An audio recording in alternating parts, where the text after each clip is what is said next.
Hey, how's it everybody? My name is Matt and I'm a photographer. I live in Hawaii, and in this video we are going to be reviewing or just get some initial thoughts behind Sony's new 400 to 800 millimeter lens. I have unfortunately not have the ability or option yet to shoot with this lens. I'm sure it is lovely. I do have with me conveniently here though my 200 to 600 lens, which from what the specs that I am seeing, it's going to be quite similar to this lens as far as size and capability and mode options on there. I do see the lens hood looks a little different, which is great. They might have slightly redesigned that, but I want to talk real quick about maybe who I think this lens is for. So this lens is going to be amazing for anyone shooting any outdoor and probably brighter lighting conditions. For me personally, I do not really find myself shooting a lot of f8, which is at 800 millimeters. It's going to be an f8 lens, and then as you adjust out or zoom back out, it will go down to a 6.3. The 200 to 600 has a range of 5.6 to 6.3, so it is, in my opinion, quite comparable to the 400 to 800. Coming from experience, I think, well, I guess now that I have the luxury, I think, yep, I've got my lenses there. So I've got my G Master lenses there. Once you have the luxury of shooting at 2.8, it is a little bit harder to sometimes use lenses with slower apertures. But I will say, coming in at $3,000 for the 400 to 800, I'm not too surprised by that price point. It's giving you quite a bit of reach, I would have to say. I will still hold or double down, I guess, if you will, on that the 200 to 600 is probably the best bang for your buck in the telephoto lens lineup that you can really get. I think for the price and for the amount of reach that you can get, and for the average person that would be using 200 to 600 or 400 to 800, you're probably going to be doing some sports and wildlife options with it. Of course, I've taken headshots with the 600 millimeter before the 200 to 600.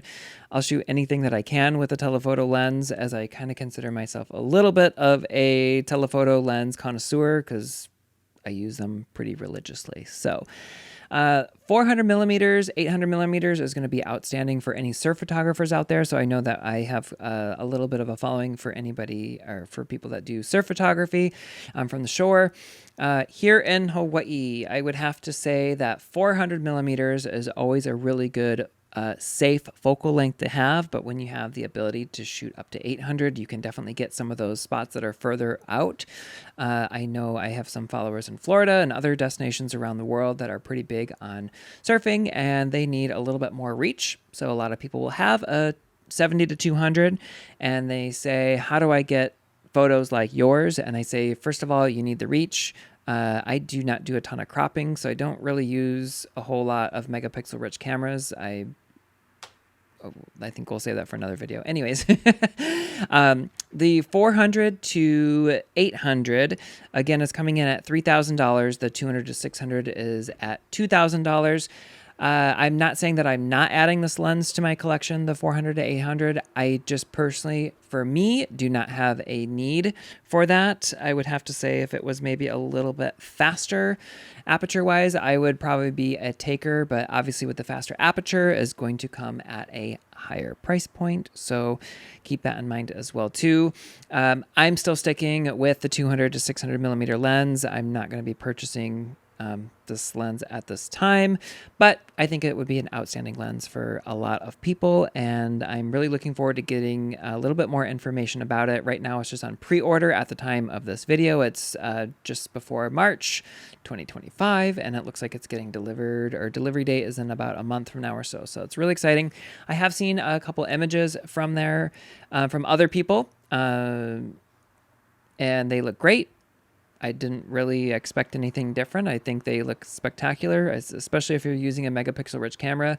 Not only can you get the reach, you can be a little bit further away from your subject and then crop in and still get spectacular resolution that you can either share on your Instagram stories or what have you not, or you can make prints as well too. So Sony did make a video about it, of course, like they always do intro videos to any new technology that they're releasing. So Looking at the photos here, they look exactly about what I would expect from there. Size-wise, again, it's about the same size from what I can see as the 200 to 600. Yeah, probably will be somewhat similar optics as well too. I am not an ultra technical shooter, meaning I do not geek out on the specs of things. If I'm able to make it work and get spectacular quality images, I'm happy with that. This will be compatible as well too with the 1x or the 2x teleconverters. So any white lens of Sony will be compatible with the 1x or the 2x teleconverters. I'm sure that the 400 to 800 paired with some of the newer technology like the A9 III, I bet you would just be unreal. Also the A9 II, of course, I bet you that will be incredible. But if you're like me, I'm still using older technology cameras and still loving it. So anyways, until next video, we'll see you next time.